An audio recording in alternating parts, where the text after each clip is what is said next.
नत्वा जिनेन्द्रं गतसर्वदोषं सर्वज्ञदेवं हितदर्शकं च श्रीजैनसिद्धान्तप्रवेशिकेयं विरचते स्वल्पधियां हिताय। हम सभी श्री गोपाल दास जी बरैया द्वारा रचित जैन सिद्धांत प्रवेशिका का अध्ययन कर रहे हैं। आज से हमारी जैन सिद्धांत प्रवेशिका में तीसरे अध्याय का प्रारंभ होता है। जैसा कि मैंने पहले भी कहा था कि ये एक छोटी सी पुस्तक है, लेकिन ये बहुत काम की पुस्तक है। इससे बड़े बड़े शास्त्रों को साधा जा सकता है। हम इसमें लिखे हुए शब्दों की परिभाषा, उनका अर्थ अच्छे से याद कर ले, ना भी याद कर सकें, ज्ञान का क्षम उतना नहीं जितना अकलंक देव महाराज का था पंचम काल में, तो ना भी पूरा हम कंठस्थ कर सकें, तो उन परिभाषाओं के अर्थ समझ लें और उन्हें अपने दिमाग में रख लें कि हमने उसे कहाँ किस अध्याय में पढ़ा है। तो जब भी हम शास्त्रों का अध्ययन करें, जब इन शब्दों का संदर्भ आएगा, तो हम सिद्धांत प्रवेशिका में से उन शब्दों की परिभाषाएं देखकर वहाँ उन शास्त्रों को पढ़ेंगे, तो हमें आनंद हमारा दुगना तिगना हो जाएगा। तीसरा अध्याय हम प्रारंभ करते हैं। इसमें हम मूल 8 कर्म और उनकी 148 कर्म प्रकृतियों का अध्ययन करेंगे। पहला प्रश्न है, जीव के कितने भेद होते हैं? जीव के 2 भेद होते हैं, संसारी और मुक्त। संसारी जीव किसको कहते हैं? दूसरा प्रश्न है, कर्म सहित जीव को, यानी मैं संसारी जीव जो राग देश सहित हूँ, वो संसारी जीव कहलाता है। मुक्त जीव किसे कहते हैं? जो सभी कर्मों से मुक्त हो गए हैं, ऐसे जीव को मुक्त जीव कहते हैं, जैसे सिद्ध भगवान। अगला प्रश्न है, कर्म किसको कहते हैं?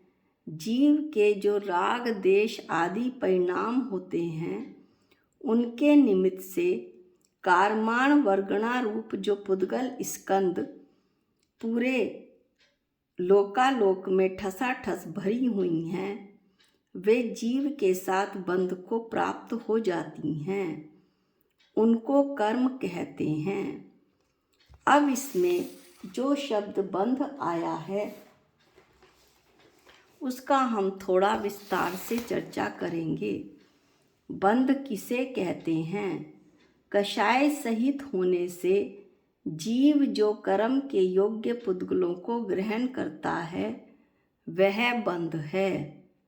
आगम में 23 प्रकार की पुद्गल वर्गणाओं से समस्त लोक भरा हुआ है, ऐसा कहा है। उसमें अनंतानंत पुद्गल परमाणु कर्म रूप होने के योग्य हैं, शेष नहीं। जैसे लोहे में ही चुंबक से खींचे जाने की शक्ति होती है। जीव जिस स्थान पर जब भी कषाय से लिप्त होता है, वह योग के द्वारा, यानी मन वचन काय के हलन चलन करता है, तो सब ओर से कर्म योग्य पुद्गलों को ग्रहण करता है। बिल्कुल ऐसे ही जैसे आग से तपा हुआ लोहे का गोला यदि जल में पड़ जाए तो वो सब ओर से पानी को खींचता है, वैसे ही आत्मा योग और कषाय के द्वारा कर्म योग्य पुद्गलों को ग्रहण करता है और उनसे, किनसे? कर्म योग्य पुद्गलों से एक क्षेत्र अवगाह रूप संबंध को प्राप्त करता है। इसी का नाम बंध है। अब हम आगे पढ़ेंगे कि अगला क्वेश्चन पढ़ेंगे। अगला प्रश्न, बंध के कितने भेद होते हैं? बंध के 4 भेद होते हैं। प्रकृति बंध, प्रदेश बंध, स्थिति बंध और अनुभाग बंध। इन 4 प्रकार के बंधों का कारण क्या है? प्रकृति और प्रदेश बंध योग से होते हैं और स्थिति और अनुभाग बंध कषाय से होते हैं। अगला प्रश्न है, प्रकृति बंध किसको कहते हैं? कर्म में आत्मा के घातने की शक्ति के पड़ने को प्रकृति बंध कहते हैं। अब हम प्रकृति बंध का जरा विस्तार से वर्णन करेंगे। जब कोई पदार्थ दूसरे पदार्थ का आवरण करता है तो उस पदार्थ में ढकने का स्वभाव, आवरण का काल, आवरण की हीन अधिक शक्ति और आवरण करने वाले पदार्थ का परिमाण, ये 4 बातें एक साथ प्रकट हो जाती हैं। आगम में इन्हीं को अर्थात ढकने के स्वभाव को प्रकृति, आवरण के काल को स्थिति, आवरण की हीन अधिक शक्ति, फल देने की शक्ति अनुभाग और आवरण करने वाले पदार्थ का परिमाण प्रदेश बंध कहलाता है। इस तरह से ढकने के स्वभाव को प्रकृति बंध, आवरण का काल क्या होता है वो स्थिति बंध, कितने समय तक वो रहेगा कर्म, आवरण की हीन अधिक शक्ति यानी कि कर्म के फल देने की शक्ति अनुभाग, आवरण करने वाले पदार्थ यानी कि कर्म का परिमाण क्या है उसे प्रदेश बंध कहते हैं। कर्मों के स्वभाव को प्रकृति बंध कहते हैं। जैसे नीम का स्वभाव कड़वापन है, गुड़ का स्वभाव मीठापन है, ऐसे ही ज्ञानावरण कर्म का स्वभाव ज्ञान को ढकना है और दर्शनावरण कर्म का स्वभाव दर्शन को ढकना है। इस तरह हमने प्रकृति बंध के बारे में विस्तार से वर्णन किया। अब हम यह देखते हैं कि प्रकृति बंध के कितने भेद होते हैं। प्रकृति बंध के 8 भेद होते हैं। ज्ञानावरण, दर्शनावरण, मोहिनीय और अंतराय, ये तो हो गए 4, जिन्हें घातीय कर्म भी कहते हैं। और वेदनीय, आयु, नाम और गोत्र, ये हो गए 4, इन्हें 4 आघातीय कर्म कहते हैं। इस प्रकार टोटल मिलाकर प्रकृति बंध के 8 मूल कर्म होते हैं। ज्ञानावरणी कर्म, दर्शनावरणी कर्म, मोहिनीय, अंतराय, वेदनीय, आयु, नाम और गोत्र। अब हम इसमें से ज्ञानावरण कर्म को पढ़ते हैं। ज्ञानावरण कर्म किसको कहते हैं? जो कर्म आत्मा के ज्ञान गुण को घातता है उसे ज्ञानावरण कर्म कहते हैं, या जो आत्मा के ज्ञान गुण को ढक दे उसे ज्ञानावरण कर्म कहते हैं। ज्ञानावरण कर्म के कितने भेद होते हैं? ज्ञानावरण कर्म के 5 भेद होते हैं। मति ज्ञानावरण, शुद्ध ज्ञानावरण, अवधि ज्ञानावरण, मन प्रय ज्ञानावरण और केवल ज्ञानावरण। अब हम इन 5 का थोड़ा विस्तार से वर्णन करते हैं। मति ज्ञानावरण, जो मति ज्ञान को प्रकट ना होने दे। शुद्ध ज्ञानावरण, जो शुद्ध ज्ञान को प्रकट ना होने दे। अवधि ज्ञानावरण, जो अवधि ज्ञान को प्रकट ना होने दे। मन प्रेय ज्ञानावरण, जो मन प्रेय ज्ञान को प्रकट ना होने दे।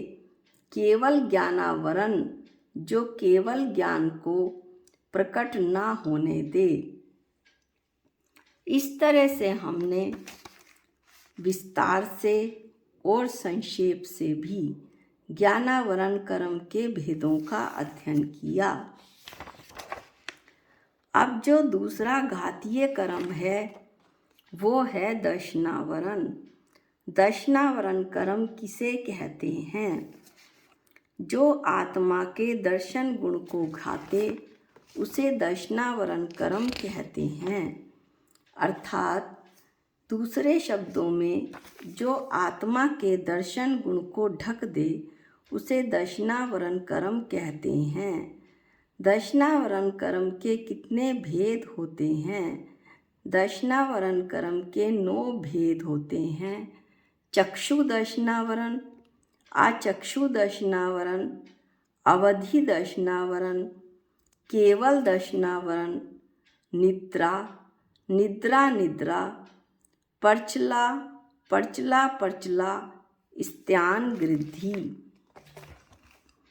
ये तो दर्शनावरण कर्मों के भेदों, दर्शनावरण कर्म के भेदों का नाम था। अब हम इसके बारे में थोड़ा पढ़ते हैं। चक्षु दर्शनावरण, चक्षु इंद्रिय के निमित्त से जो ज्ञान होता है उससे पहले होने वाले सामान्य प्रतिभास को चक्षु दर्शन कहते हैं।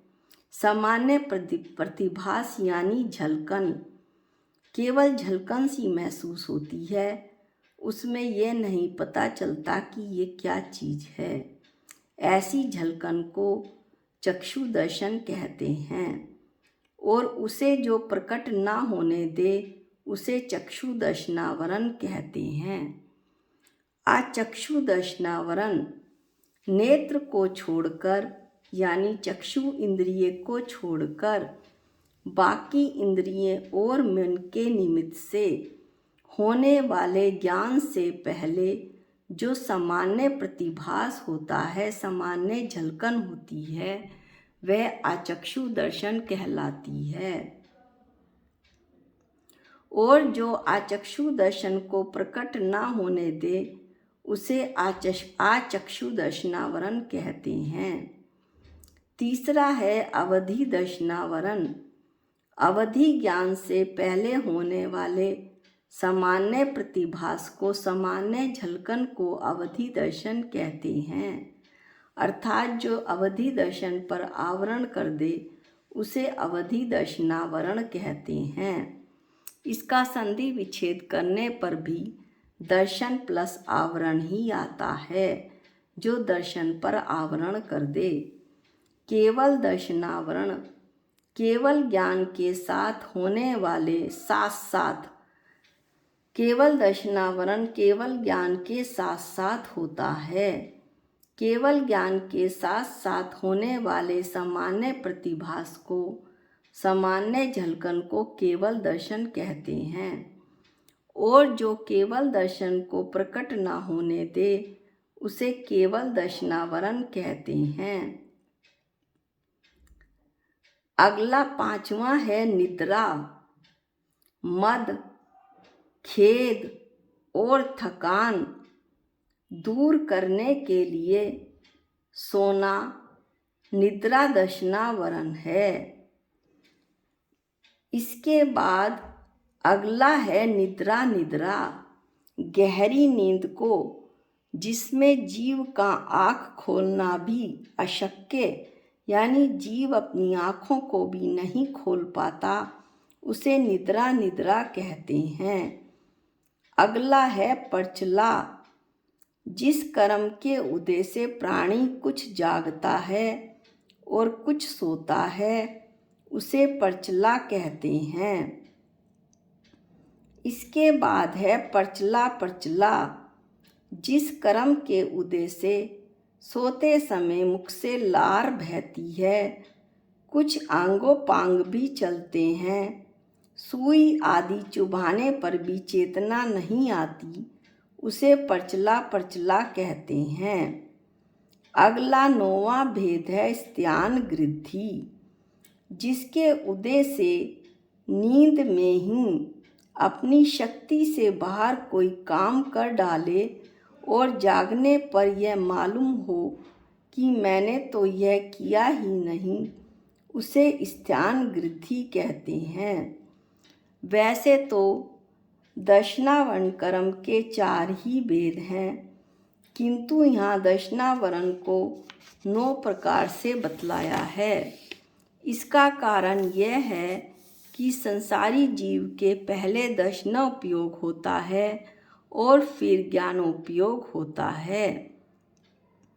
निद्रा आदिक दर्शन के ना होने देने में बाधक हैं, इसलिए इन 5 को भी दशनावरण में गिनाया गया है। आज हम 2 मूल कर्म ज्ञानावर्णी दशनावर्णी की परिभाषा और हमने इनके भेदों का अध्ययन करा। ज्ञानावर्णी कर्म के 5 भेद, दशनावर्णी कर्म के 9 भेद। इस तरह 2 घातीय कर्मों का अध्ययन पूरा हुआ। अगले वीडियो में हम अगले कर्मों का अध्ययन करेंगे। आज के लिए इतना ही। जा वाणी के ज्ञान से सूझे लोकालोक, जो वाणी मस्तक नमो सदा देत हूँ धोख। हे जिन वाणी भारती तो है जपूं दिन रैन, जो तेरी शरणागते वो पावे सुख चैन। सबको जय जिनेंद्र।